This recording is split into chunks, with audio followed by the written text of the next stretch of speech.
Hello everyone, कैसे हो सब लोग भाई। Welcome to chemophilus Lorika. Hopefully बढ़िया होगे, मस्त होगे, ठंड का मज़ा ले रहे होगे। और जो लोग जिन्होंने कभी स्नोफॉल नहीं देखी है, जाओ जाके स्नोफॉल देखो, शिमला में हो रही है। तो ये बस मैं ऐसे ही कह रही थी, ऐसा ना उठ के चले जाओ। बट ये स्नोफॉल में बहुत मज़ा आता है, मैंने बहुत इन्जॉय किया हुआ है। तो सर्दी में बड़ा मतलब जब वो गिर रही होती है ना रुई सी, मज़ा आ जाता है दैट वे। बट चलो एनीवेज, जो लोग एंजॉय कर सकते थे, जा सकते हैं, वो लोग चले जाते हैं। कभी ना कभी ज़रूर मौका लगेगा, है ना।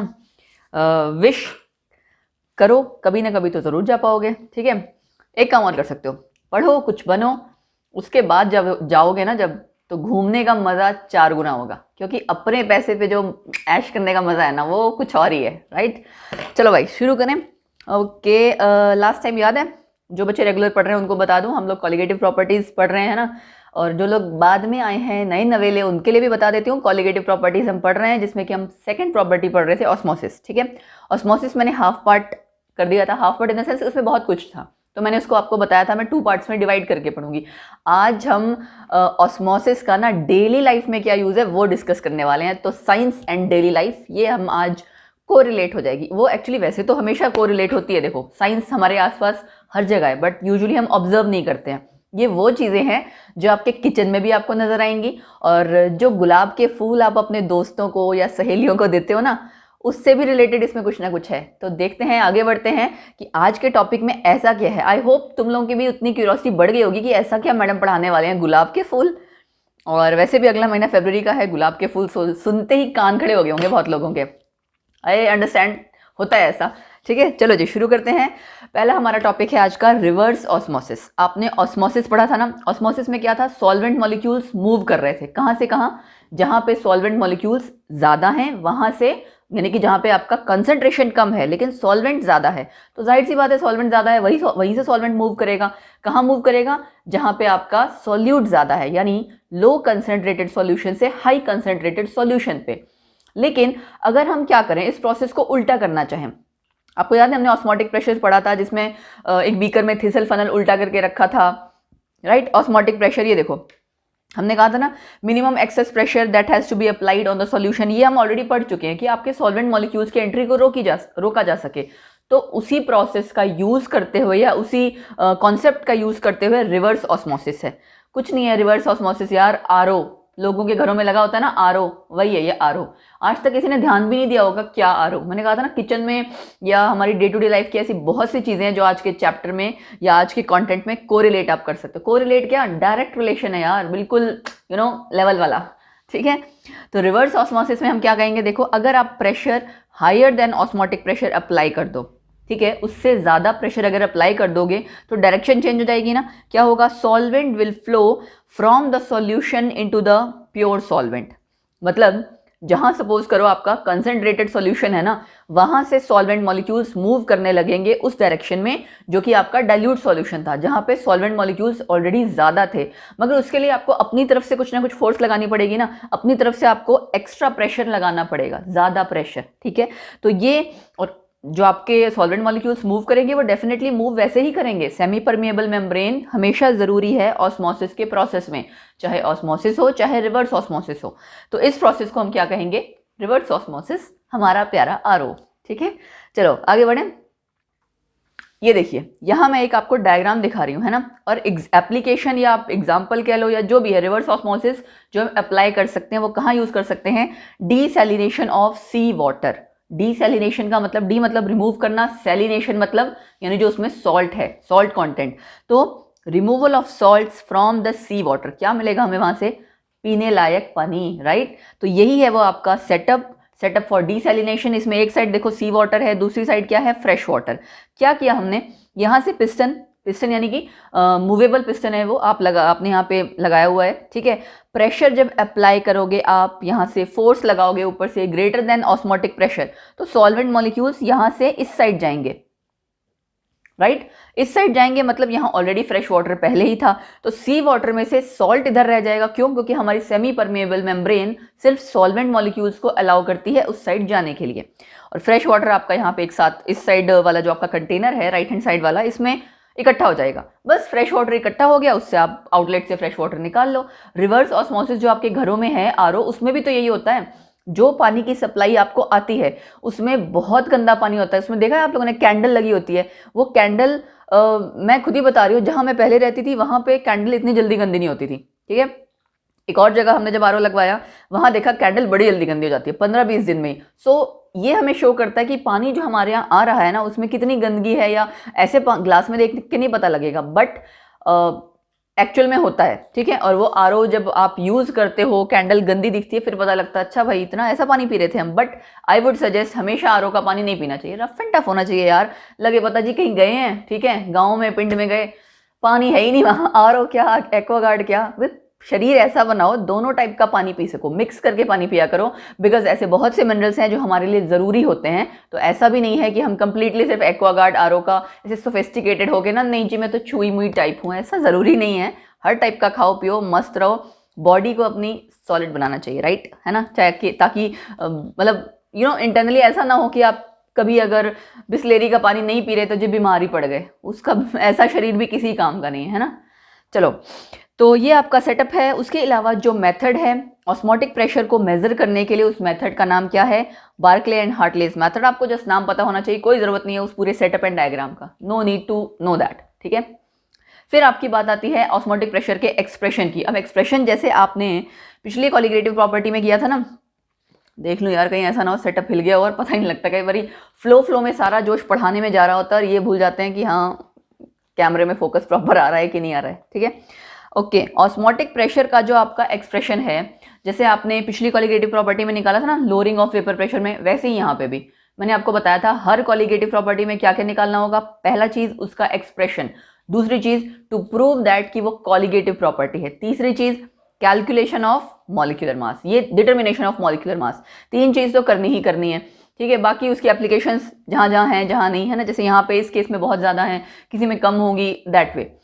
तो पाई यानी कि ऑस्मोटिक प्रेशर डायरेक्टली प्रोपोर्शनल है किसके, मोलर कंसंट्रेशन के। यस, ये आप जानते हो ऑस्मोटिक प्रेशर कंसंट्रेशन के डायरेक्टली प्रोपोर्शनल है।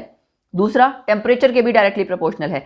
दोनों को जब आप कंबाइन कर देंगे, pi is directly proportional to C and T, और जब आप प्रोपोर्शनैलिटी कांस्टेंट हटाएंगे वहां आप लगाएंगे कोई दूसरा कांस्टेंट, क्या है वो, आर। ये आर वही है जो आप आर की वैल्यू करते आ रहे हो ना, वही that gas constant, solution constant, जिसकी वैल्यू आपने बहुत बार की हुई है 8.314 जूल, 0.0821, 0.083, है ना, अलग अलग यूनिट्स में, बार, एटमॉस्फेयर, जैसे जैसे यूनिट्स चेंज हो रही है वैसे वैसे आपकी वैल्यू भी आर की चेंज होती है। तो ये वही आपका आर है, सॉल्यूशन कांस्टेंट, गैस कांस्टेंट, ठीक है। ओके, तो जो आपके फॉर्मूले में pi is equal to C R T है ना, उस सी का मतलब क्या है, सी कंसेंट्रेशन थी, कैसे आप लिख सकते हो उसको, number of moles of solute dissolved in some amount of जो आपका सॉल्वेंट है लीटर्स में, solution volume of solution in litres, है ना, जो आप हमेशा यूज करते आ रहे हो। तो हम उसको रिप्लेस कर देंगे, यहाँ से आपका जो रिलेशन आ जाएगा that is pi V is equal to n R T. V volume है, आर आपका gas constant, T temperature, n number of moles, pi osmotic pressure. तो ये है आपकी van't of equation for dilute solution, ठीक है। डाइल्यूट सॉल्यूशन के लिए आपको ये वैंट ऑफ इक्वेशन याद रखनी है, नाम पता होना चाहिए कि क्या है, बट एक्चुअल में ऑस्मोटिक प्रेशर का रिलेशन है। फिर आता है आपका नेक्स्ट एक टर्म आती है आइसोटोनिक सॉल्यूशन। नाम से पता लग रहा होगा, आइसो मतलब सेम, टॉनिक का मतलब है वो टॉनिक नहीं जो पीते हो, टोन। यहाँ पे टोन किस चीज को लेके, ऑब्वियसली हम ऑस्मोटिक प्रेशर की बात कर रहे हैं तो उसके रिगार्डिंग ही है।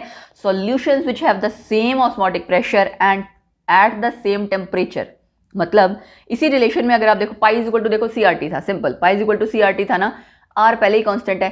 कंसंट्रेशन और टेम्परेचर अगर दोनों दो अलग अलग सॉल्यूशंस के लिए सेम हो जाए, सेम टेम्परेचर पे दो अलग अलग सॉल्यूशंस जिनकी कॉन्सेंट्रेशन सेम है उनका ऑस्मोटिक प्रेशर भी सेम होगा, राइट। वही सेम चीज यहाँ पे कहा जा रहा है, solutions having the they have the same osmotic pressure at the same temperature, उन्हें हम क्या कहेंगे, आइसोटोनिक सॉल्यूशंस, ठीक है। ये देखो मैंने कहा ना, इफ सी एंड टी अगर वो सेम हो जाएगा तो पाई भी आपका सेम हो जाएगा। फिर आता है बायोलॉजिकल इंपॉर्टेंस ऑफ ऑस्मोसिस, ठीक है।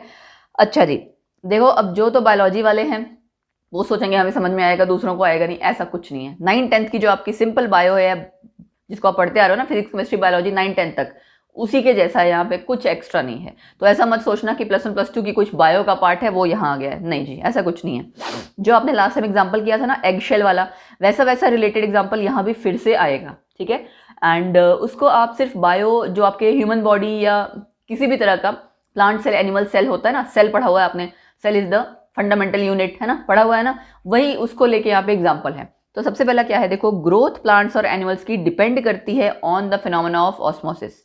वो कैसे भाई, हमें कैसे पता लगेगा कि ग्रोथ किससे मतलब है, ओवरऑल पूरी बॉडी आपकी किससे बनी है, सेल से बनी है ना। तो अगर सेल में चेंजेस आ रहे हैं, सेल कौन सा, वो बैटरी वाले सेल नहीं जो हम रिमोट में डालते हैं, नहीं, CELL सेल, यानी कि जो आपका ह्यूमन बॉडी का सेल है, एनिमल सेल है, प्लांट सेल है, जिसकी सेल वॉल होती है, दैट वे, ठीक है, जो बायो वाले आपने सेल पढ़े हुए हैं वो।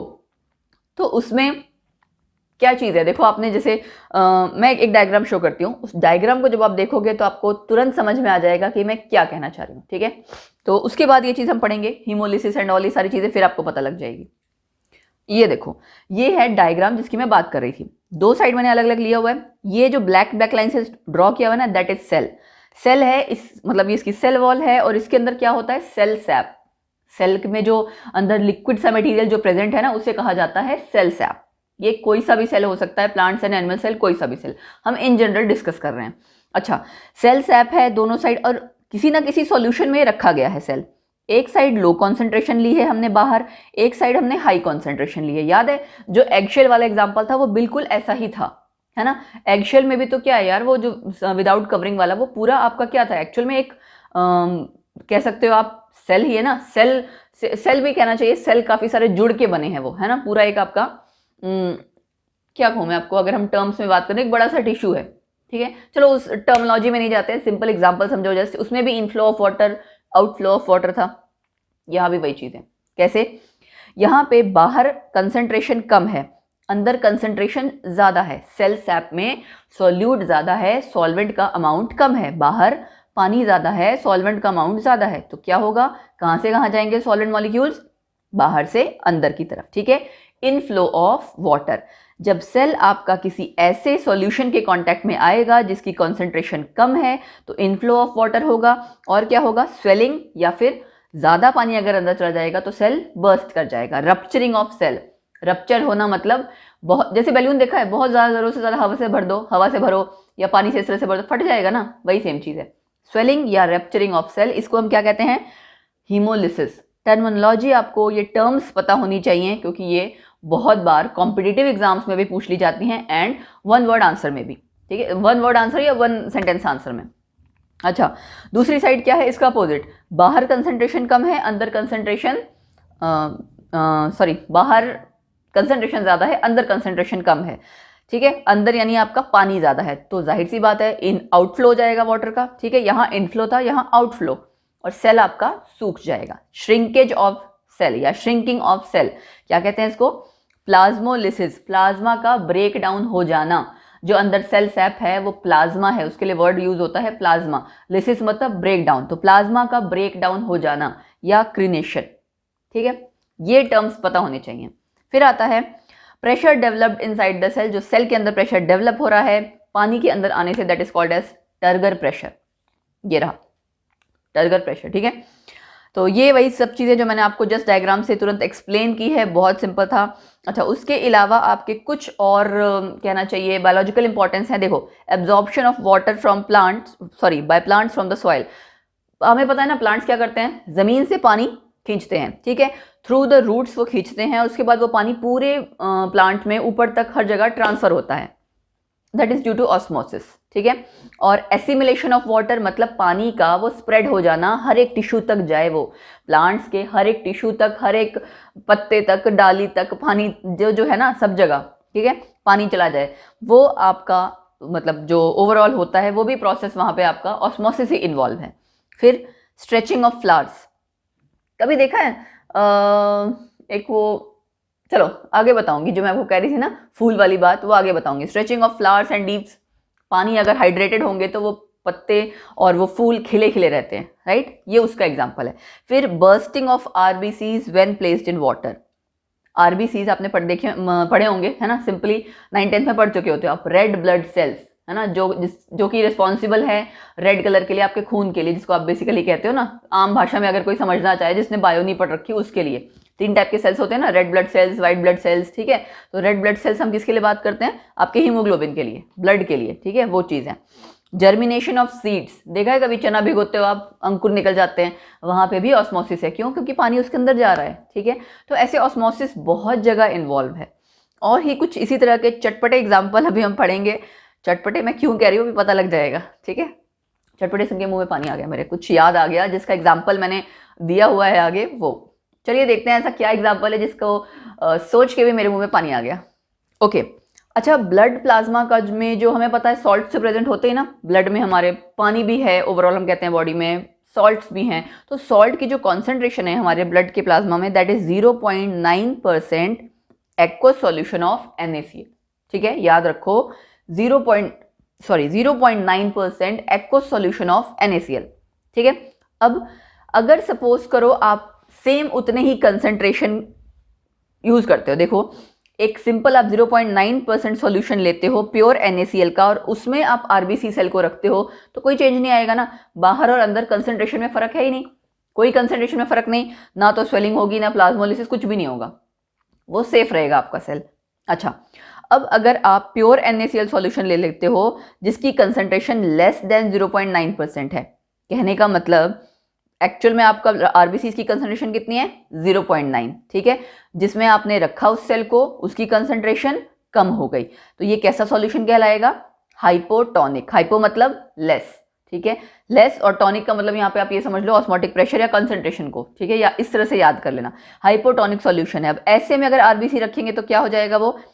दोबारा ध्यान से देखो, लेस देन 0.9% कहाँ है? जिसमें आपने बाहर रखा है, यानी बाहर वाली कंसेंट्रेशन कम है, सेल के अंदर कंसेंट्रेशन ज्यादा है। तो अभी अभी आपने एग्जांपल पढ़ा ना, बाहर कंसेंट्रेशन कम है तो क्या होता है?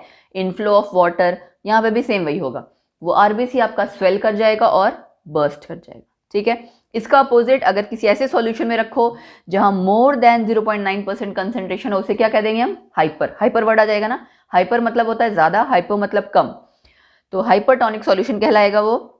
और ऐसे में RBC को अगर आप रखोगे तो वहां वो श्रिंक हो जाएगा। तो ये जो है ना, ये पूरा बहुत इंपॉर्टेंट पार्ट है जो आज का आपका देखो कंटेंट है ना, that is really very important from exam point of view और कॉम्पिटिटिव एग्जाम्स के लिए भी, ठीक है। ये सारी टर्म्स इनको कोरिलेट करना बहुत जरूरी है ये, ठीक।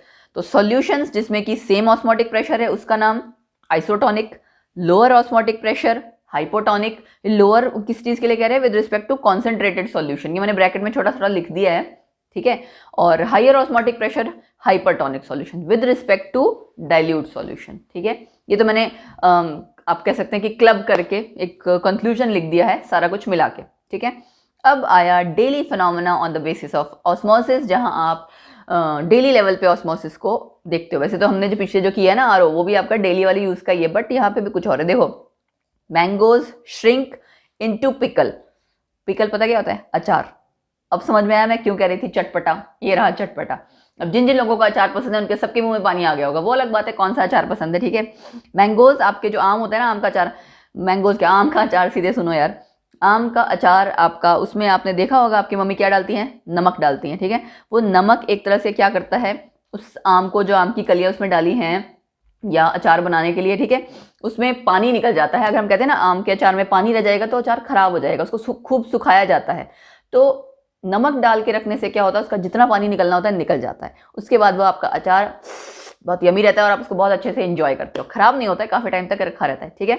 ओके, दूसरा आपका एग्जाम्पल विल्टेड फ्लावर्स, मुरझाए हुए फूल, है ना। मुरझाए हुए फूल दोबारा से रिवाइव कर जाते हैं, रिवाइव कर जाते हैं मतलब खिले खिले हो जाते हैं जब आप उसमें पानी छिड़क देते हो। यही मैं बात कर रही थी गुलाब के फूलों की, ठीक है। आपने देखा होगा जो भी जिनकी दुकान है वो पानी छिड़कते रहते हैं ताकि वो मुरझाए ना, ठीक है।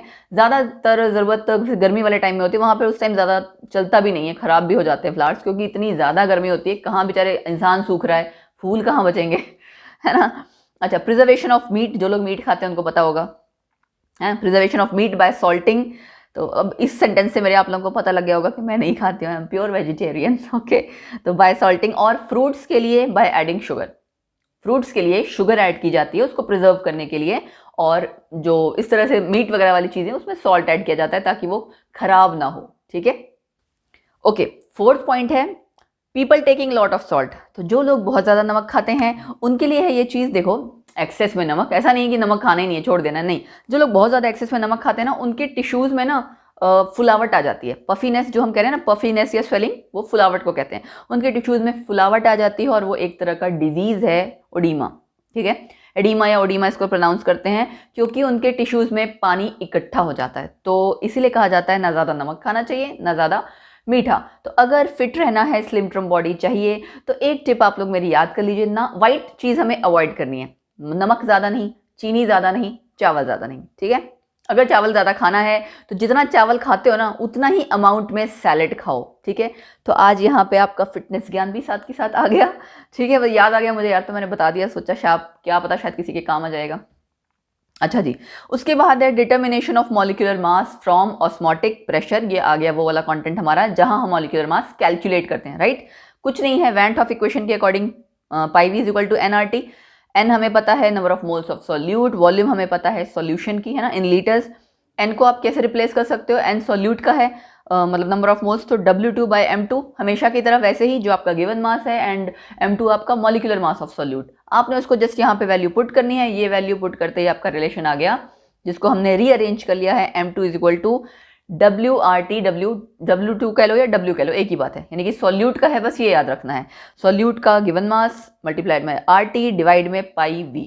ठीक है, ये मेथड बेसिकली जो सबसे ज़्यादा यूज होता है, या मैं ये कह सकती हूँ बेस्ट है method for determination of molecular mass for macromolecules, बड़े मॉलिक्यूल्स के लिए। ठीक है, मैक्रो वर्ड का मतलब होता है बड़े, बड़े मॉलिक्यूल्स के लिए, प्रोटीन्स के लिए, ठीक है, और पॉलीमर्स के लिए, उनके लिए ज़्यादातर यूज होता है। ठीक है, तो आई होप आपको ये समझ में आ गया होगा, ऑस्मोसिस आपका बहुत अच्छे से प्रिपेयर हो गया होगा। अब मैं आपको देने जा रही हूँ क्या, यस, न्यूमेरिकल।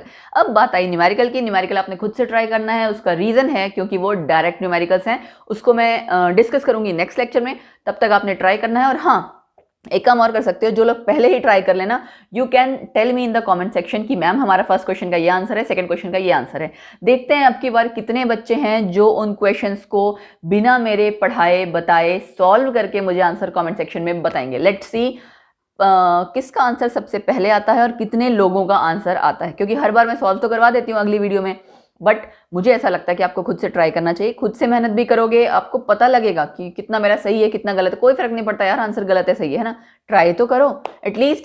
जो लोग ट्राई करते हैं मैं बोलती हूँ उनसे बेटर है जो ट्राई नहीं कर रहे, क्योंकि डर के आगे जीत है, माउंटेन ड्यू। ठीक है, तो इसलिए ट्राई करना और आंसर कॉमेंट सेक्शन में जरूर बताना कि क्या आएगा। ठीक है, चलो देख लेते हैं क्वेश्चन क्या है, तभी तो सॉल्व करोगे। हाँ जी, अब की बार मैंने दिए हैं 3 क्वेश्चन। पहला, calculate osmotic pressure at 273 kelvin of a 5% solution of urea. Urea का फॉर्मूला किसी को पता है? बता देती हूँ, NH2CONH2। एम ही बता दिया, एम ही नहीं बताया। बहुत बार अगर आपको जब मॉलिक्यूलर मास में इसका चाहिए होगा तो फॉर्मूला पता होना चाहिए। ठीक है, इसलिए बता दिया। चलो, और ये कैलकुलेट कर लोगे। उसके बाद है 4% सॉल्यूशन ऑफ सुक्रोज, ये उसका फॉर्मूला है। देखो, जब क्वेश्चन पढ़ रहे हो ना, मैं बोलती हूँ कुछ भी चीज पढ़ रहे हो उसको फुल कंसंट्रेशन के साथ पढ़ो, ऐसे नहीं कि खाली क्वेश्चन के लिए। अब यहाँ फॉर्मूला आ रहा है, जितनी बार पढ़ोगे यार फॉर्मूला आ रहा है, कुछ आ रहा है, उसको याद रखो ना, वो काम आएगा। ठीक है, that is isotonic with 3% solution of an unknown organic substance, calculate molar mass of unknown substance. Comparative आपको इसमें कैलकुलेशन करनी है। एक सुक्रोज का दिया हुआ है सॉल्यूशन और एक दूसरा हमें पता ही नहीं है, एक का 4% एक का 3%। ठीक है, देखते, थोड़ा सा मैं कह सकती हूँ ट्रिकी नहीं है, बट आपको जस्ट ये करना है, पाई 1 पाई 2 इस तरह से करके कैलकुलेट करना है। ठीक है, बहुत सिंपल है। पहले एक के लिए मैं हिंट दे देती हूँ, देखो एक के लिए कैलकुलेट करोगे कुछ, और वो चीज़ जो कुछ कैलकुलेट करोगे वो आपका सेकेंड पार्ट में अप्लाई होगा। ठीक है, तो गाइस ओके, इसको सॉल्व करना 2 क्वेश्चन, एक क्वेश्चन और है वो भी बता देती हूँ।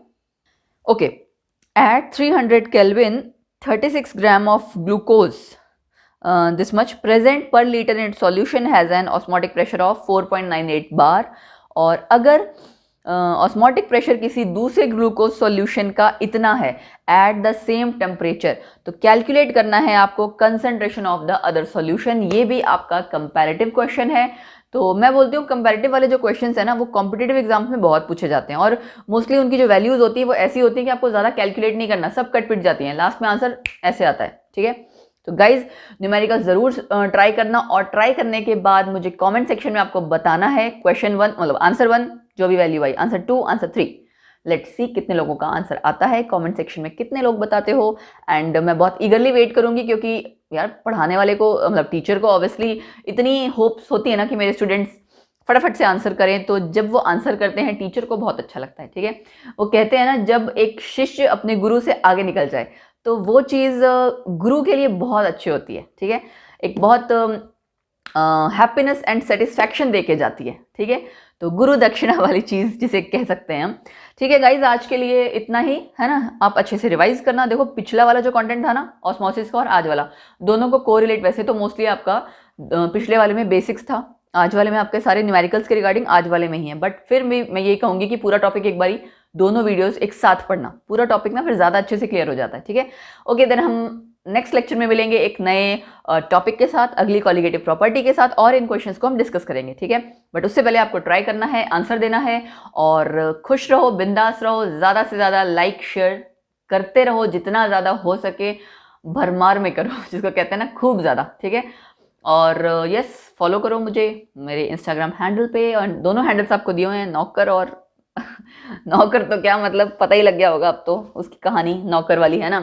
तो नौकर मालिक दोनों के हैंडल्स को फॉलो करो। एंड यस, क्वेश्चंस के आंसर्स रेगुलरली ट्राई किया करो, जो मैं FB पेज पे डालती हूँ और कम्युनिटी पोस्ट में, that is completely for your knowledge I can say, ठीक है। उससे क्या होगा कि आपकी डेली लाइफ की जो नॉलेज है फॉर केमिस्ट्री वो इंक्रीज होगी, ठीक है। Okay, then keep on rolling the mystery of chemistry with myself Lorika. Bye bye, take care.